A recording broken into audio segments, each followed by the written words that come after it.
welcome to a very special episode of the Inside Track brought to you by William Hill. Well, we are here at one of Liverpool's most iconic buildings. This is St George's Hall, a venue fitting the event that we're attending today because this is the 2023 Grand National Lunch where we're going to be finding out the weights allocated to the entries for this year's race. It's the 175th renewal of the most famous race of them all, and William Hill are the new official betting partners. We're going to be speaking to Martin Greenwood, the official handicapper for the race. As well as that, James Mackie and I will be previewing the race at this very early stage.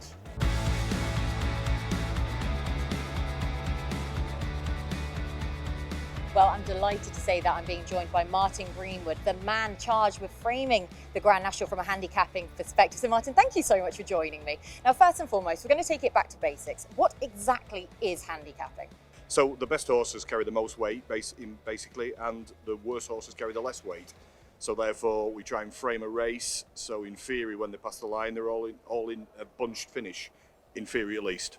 And then translating that to the national itself, are you trying to implement that exact same theory for the biggest race? Yeah, basically the national, whilst it's the biggest handicap in the world, obviously, and the most famous race, it's still basically the same principle. So the best horses carry the most weight, and the least talented horses of that particular field carry less weight. And does the national differ in any way, though, in the way that you assess it in comparison to other races? Not particularly. The main thing about the national is it's an early, what we call an early closing race. So the race isn't until April the 15th, but yeah, it closes today. So after my decisions today, the handicap marks will not be altered.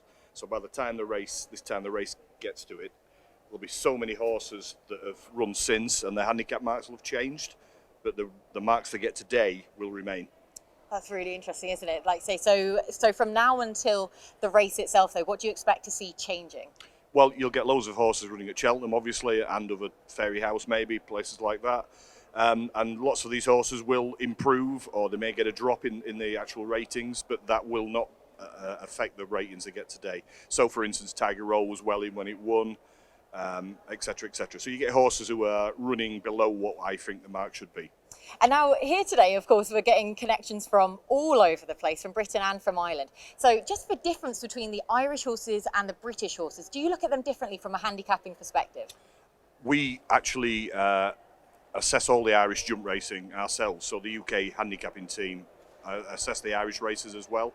But I'm also in contact with Andrew Shaw, who's here today. He's my Irish counterpart. So we do work quite closely. I just take certain views over certain horses that are slightly different to his, that's all. And because it's our jurisdiction, the ratings that I feel should apply to the Irish horses are the ones that we use. So that does overpower somewhat what the Irish handicapper would say, because you are handicapping the race itself? Absolutely. The jurisdiction is ours, so I'm the man who makes the decision.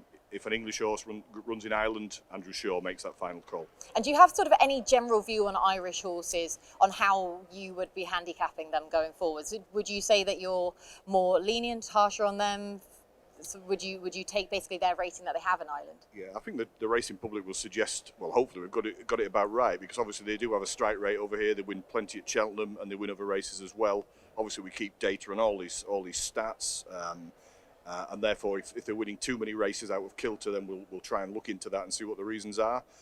But we just try and treat all horses as fairly as we can, and what we truly believe their handicap mark should be on that particular day. Now, lots of people say about form over the national fences and how that factors into gaining their mark then for a race if they return for the second year, third year and such forth. So is that something that you look into? I think the entry factor years ago was very important. Different fences then, of course. They've been modified quite a lot over the last few years, but we're getting a much more high-class animal now running, really top-class horses. Yesteryear, you'd have horses rated 110 and things like that. Those days have gone.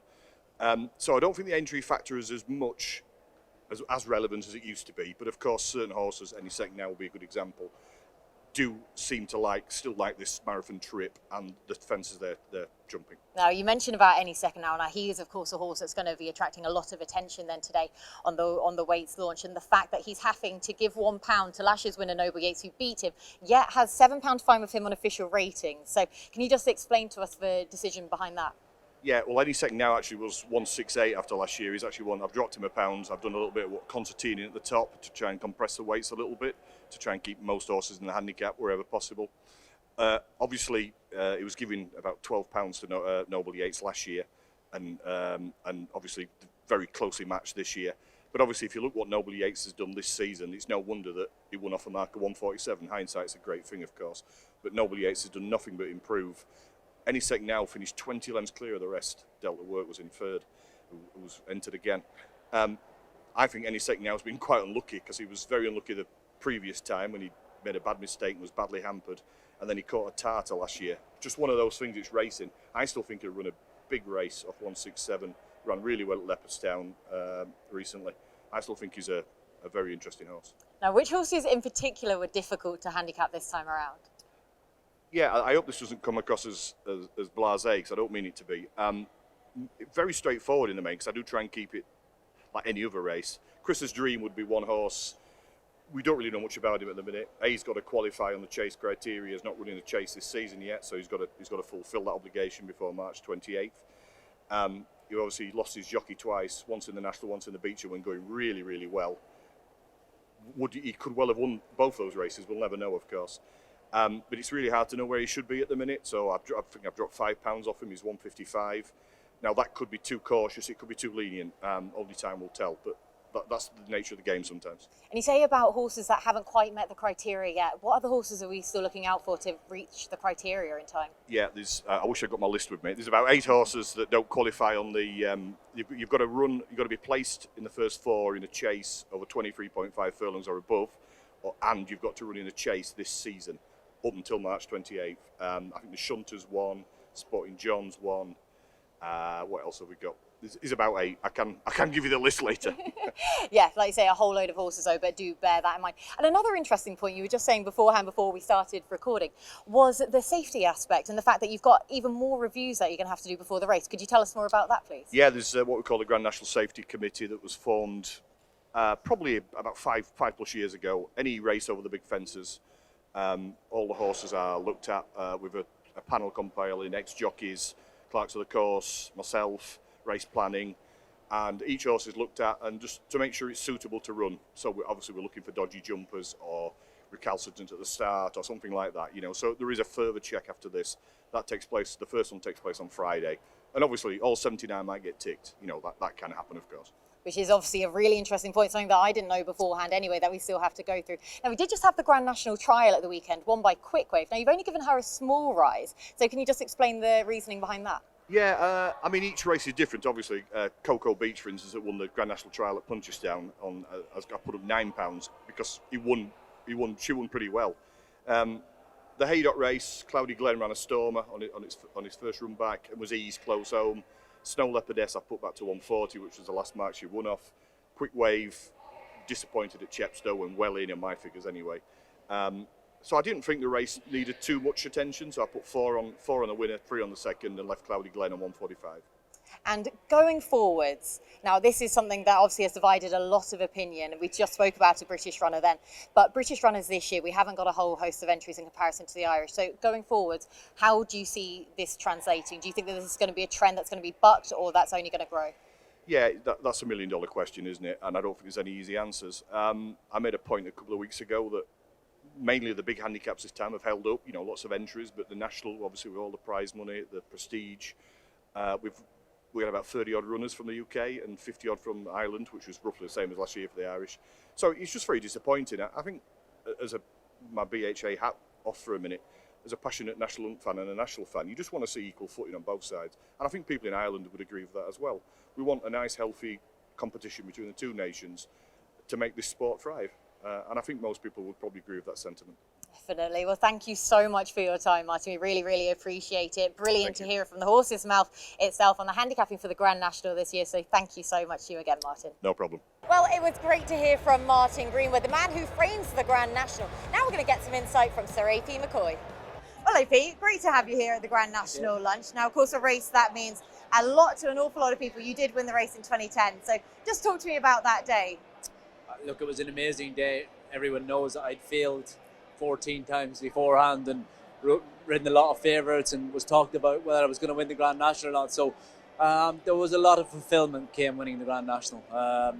Look, it is the biggest horse race in the world. It's the one that everyone sort of talks about, and it's the one as a jump jockey that you want on your CV. So yeah, I got a lot of fulfillment from winning the Grand National, and I'm not saying I don't think my career would have been fulfilled without winning it, but it would have been pretty close to being not fulfilled if I didn't win. And am I right in saying, Don't Push It, he wasn't the most straightforward horse?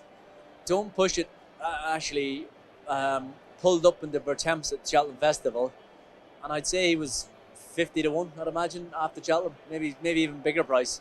And I remember walking around at the start of the Grand National, and I always used to, look at the betting and all that. And I remember David Casey, he used to live with me, he's now Willie Mullins, is one of his head men. We were walking around at the start of the Grand National, he looked up the board and he goes, "Have you seen the price of Don't Push It?" He said, "How are you going to explain getting beat in another Grand National favourite?" Because he'd been bagged into favourite that day, but luckily for me, I didn't have to explain afterwards. Not one bit of it. And how did the race go for you throughout it?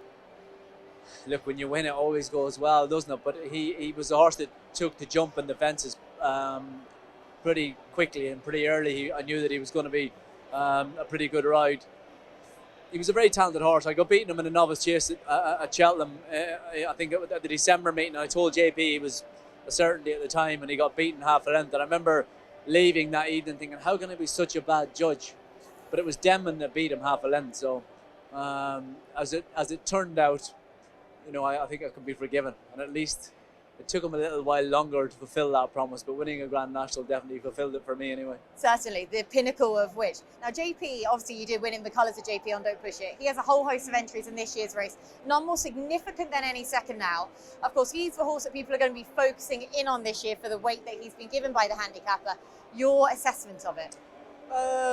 I think he'd been brilliantly trained the previous years. He was a little unlucky, I feel, when Manila Times won. He nearly got brought down at one point and did well to get as close as he did. And then last year, he tried to give £12 to Noble Yates, who's one of the favourites for the Cheltenham Gold Cup. So it was pretty much a near on impossible task. He's a little better off the weights this year with Noble Yates, but he is older and he has had a few goes.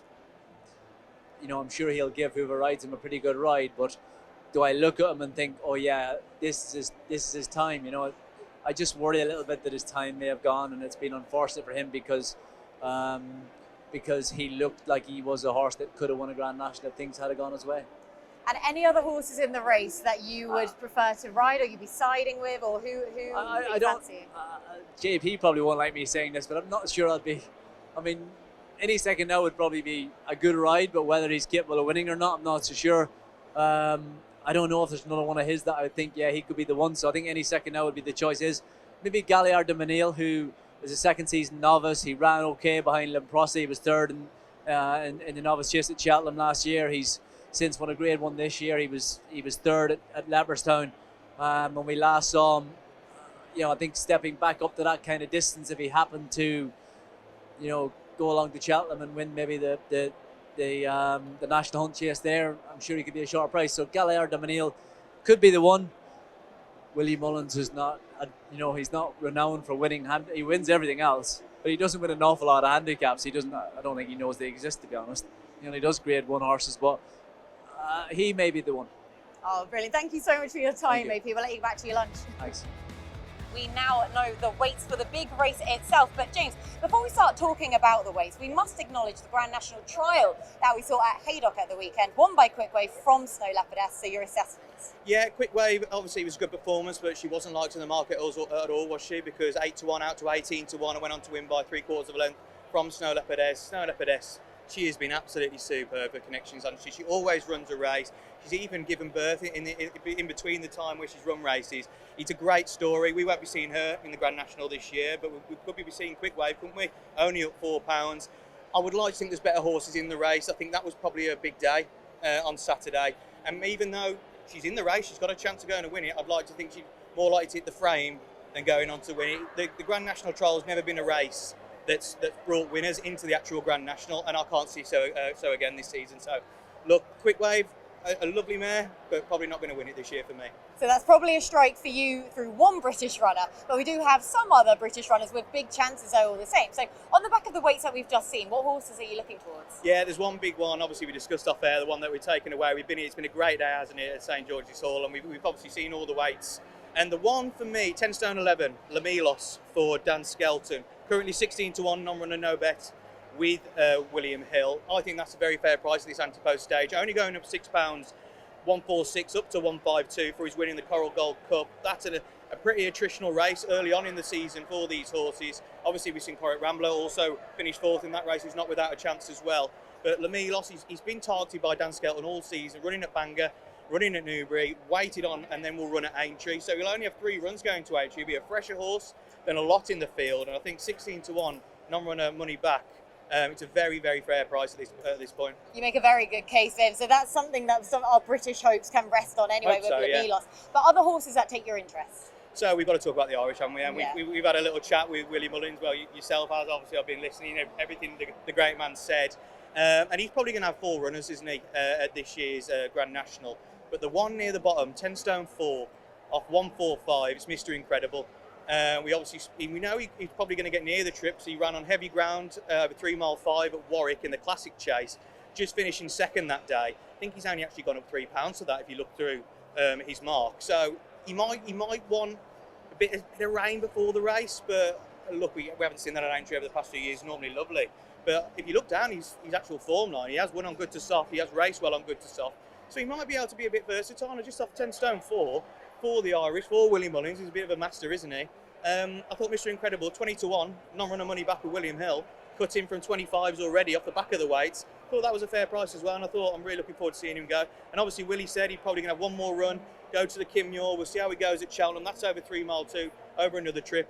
So hopefully he runs a good race there and goes to the National and also hits the frame. Definitely. Well, there are some really good shouts for horses. Now, of course, this day, it always divides a little bit of opinion with certain horses. Is there one horse for you that probably sticks out that's been harsh done by?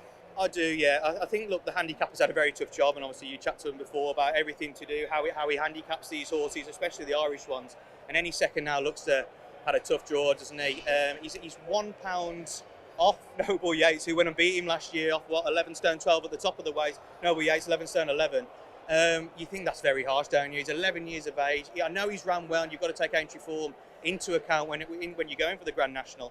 But this horse is 11 years of age. You would like to think he's probably not improving anymore. So to put him £1 still above Noble Yates, I think could be quite harsh, really. And he's the one I took out today. When he's at 11 stone 12, I thought, he's ran great twice. I'm not sure again he can do off that weight. But look, we'll wait and see, because he loves it round there, doesn't he? He does, and like I say, you can understand why the handicapper is sort of what he does, for all that it does look harsh to us anyway, on the face of it, with the weight that he has been given. So that is probably the negative then horse that's come out of today. But in terms of the positives, you are siding with Lamilos and Mr. Incredible. Yeah. Well, we've literally just heard the weights that have come out for the Grand National 2023 here at the Grand National Lunch at St. George. So big thank you to James, big thank you to all of our guests today on what was a very special edition of the Inside Track. Do remember, we are already non-runner money back with William Hill, so make sure you bet with William Hill for all of your Grand National bets.